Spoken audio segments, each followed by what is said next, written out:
spesial seorang badut. Selamat menyaksikan.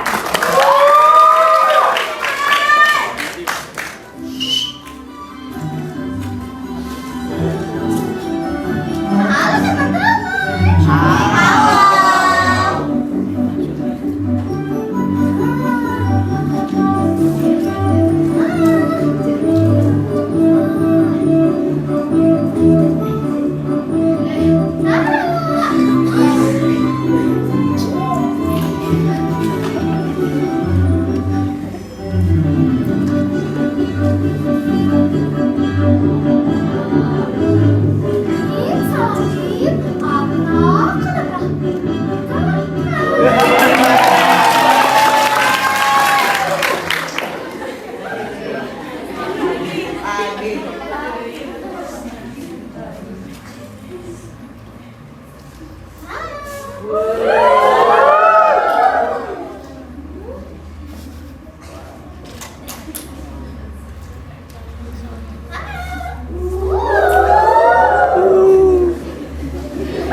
Tidak ada yang lebih siap dari seseorang yang ingin melucu, tapi sama sekali tak lucu.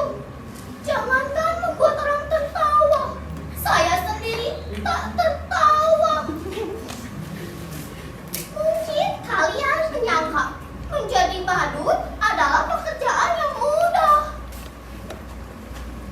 Jika kalian menjadi saya, mungkin kalian akan mengerti bahwa pekerjaan ini bukanlah pekerjaan yang mudah.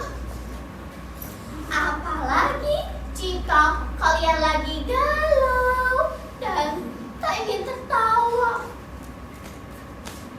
Kawan saya, dia dipidana hanya karena membawakan lelucon lalu dianggap menghina.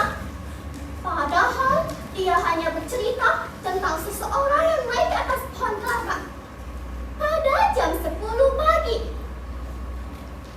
Dan di atas pohon kelapa, dia mengumandangkan azan. Tentu saja, hal itu membuat gempar seluruh kampung.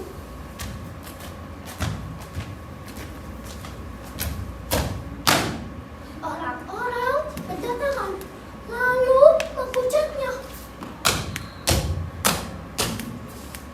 Hei, dasar orang aneh, orang kafir. Berani-beraninya kamu lakukan penghinaan azan subuh jam 10 pagi. Dasar orang aneh, orang kafir. Tapi dengan tenang orang itu menjawab, hei, saat saya azan jam 4 subuh di masjid, kenapa di antara kalian tidak ada yang datang? Coba kalian pikir, siapakah yang aneh dan siapakah yang kafir?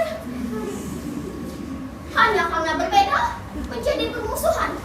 Orang sekarang sepertinya senang sekali bertengkar. Halo, kata The Chatters. Aku berpikir maka aku ada. Orang sekarang seperti bilang, aku bertengkar maka aku ada.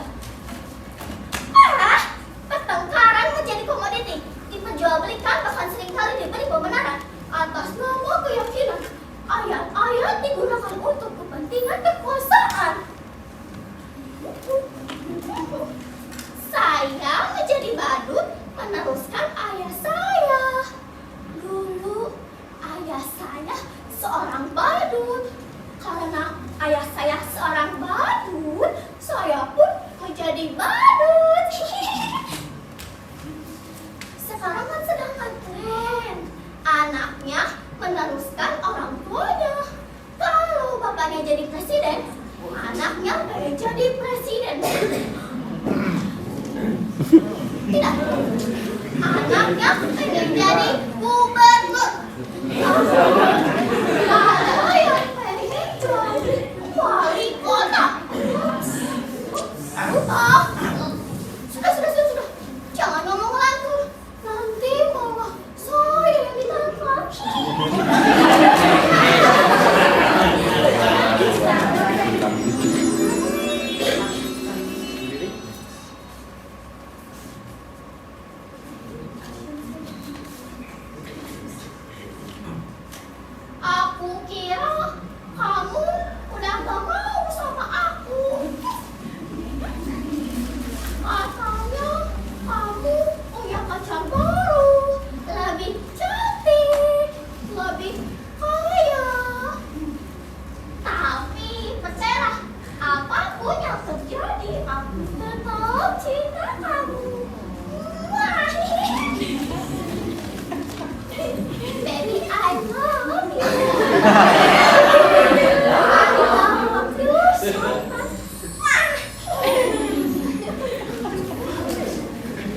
Boleh aku cium kamu?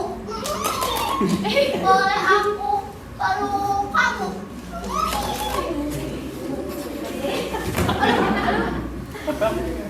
Kevin?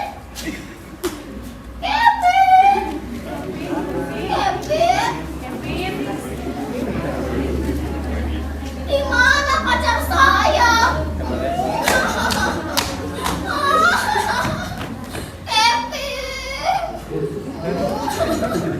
Ternyata hanya khayalan saya saja. Saya nggak punya pacar. Coba kalian bayangkan betapa sialnya hidup saya. Sudah jadi badut, jomblo lagi.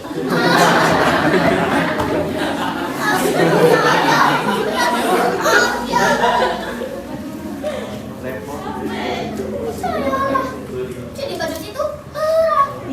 Kamu bahkan kuat. Biar saya saja.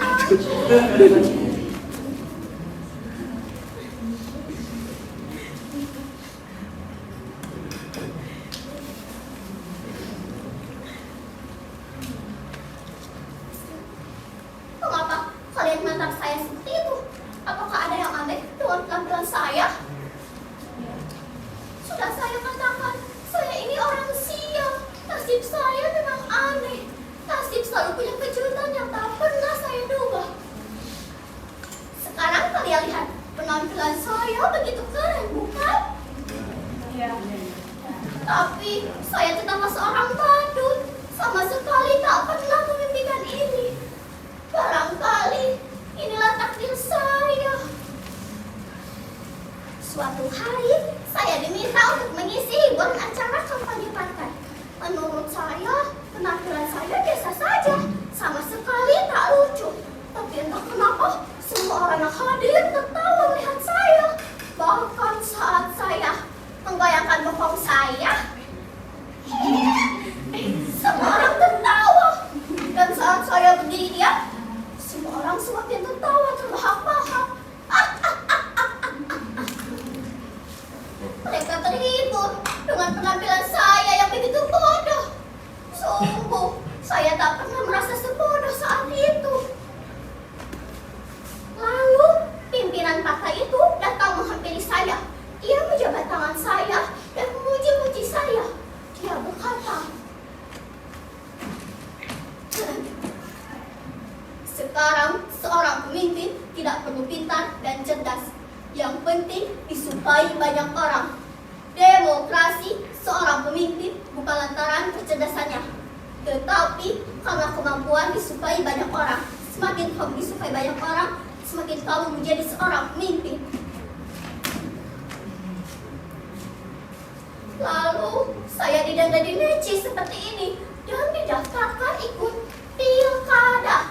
Padahal saya tidak tahu apa itu pilkada. Saya tidak tahu bedanya pilkada dengan pilkada. Tapi banyak orang mengatakan kalau pilkada tidak boleh coba-coba buat anak. Mungkin kalau pilkada boleh coba-coba buat anak. Makanya banyak anak pemimpinnya coba-coba ikut pilkada.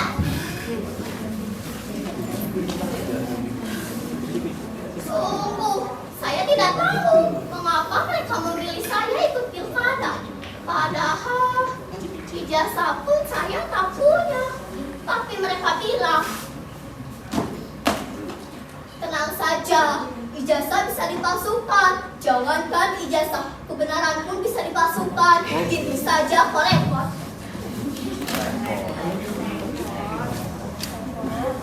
Dan betapa sialnya saya menang pilkada. Mungkin zaman sudah gila. Mereka memilih saya karena saya dianggap orang yang paling lucu, orang yang bisa menghibur mereka. Ketika dulu saya menjadi badut, susah sekali membuat orang tertawa. Tetapi ketika saya menjadi seorang pemimpin, berkali-kali mereka tertawa. Maka dari itulah saya katakan, betapa sialnya hidup saya.